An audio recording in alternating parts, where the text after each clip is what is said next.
বুকে খাইলে মুখে খায়, আমরা সিলেটের একটা প্রবাদ বাক্য আছে, ঠিক সেই রকমও একটা রেসিপি হইল গা কুমড়া চচ্চড়ি। দেখুন আমি কুমড়াগুলারে কি সুন্দর করে কাটছি, খাইটা একটু লবণ দিয়ে আগেই মাখাইয়া রাখছিলাম যাতে একটু চিপলে পানিটা জইরা পড়ে যায়, কারণ কুমড়ার যে একটা হালকা হালকা চুটকি চুটকি ভাব আছে ওইটা যাইবগে একটু লবণ দিয়া মাখাইয়া রাখলে।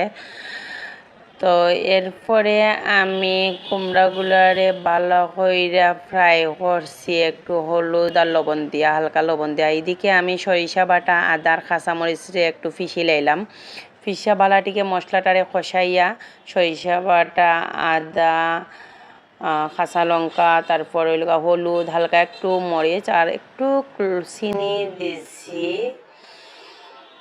দিয়ে পরিমাণ মতো লবণ দিয়ে বালাটিকে মশলাটারে খসাইলাম, খসানির পরে পরিমাণ মতো জল দিলাম। আর এটা আমি সম্পূর্ণ নিরামিষ রান্না করছি, খালি জিরা ফোড়ন দিয়ে রান্না করছি। আমার কাছে সেই লাগে এই রেসিপিটা। তো একবার হইলো সবাই খাইয়া টেস্ট কইরা দেখবা রেসিপিটা কীরকম লাগে। আর সাথে আছিল পাট শাকের বড়া, তারপরে বেগুন বড়া, তারপরে মুগ ডাল। আজকে তো সোমবার, যেহেতু আমি নিরামিষ রান্না করছি তো নিরামিষ এগুলো রান্না করছি। আর আছিল মিষ্টি লাউ আর আলু দিয়ে একটা ভর্তা বানাইছিলাম। আর আছিল আমার গাছের এই যে নাগামরিচ, লেবু। আর নিরামিষ রান্নার মাঝে নিরামিষ আর আমিষ হোক, আমার লেবু থাকলে তো আর কিছু লাগে না। আমার লেবু এত ফেভারিট একটা মানে জিনিস, আমার লেবু খুব ভালো লাগে। তো সপ্তাহ পরে এই যে দেখুন আমি খানিত বইছি। আর ডালটা তো সত্যি কথা হইতে ডালটা এত টেস্ট হয়েছে, এই ডাল দিয়ার বড়া দিয়ে আমি সম্পূর্ণ ভাত খাই লিছি। এরপরে লাগে মানে খাইতে আমি এমনিতেই খুব একটু পছন্দ করি, খাওয়া দাওয়া আমার খুব ভালো লাগে।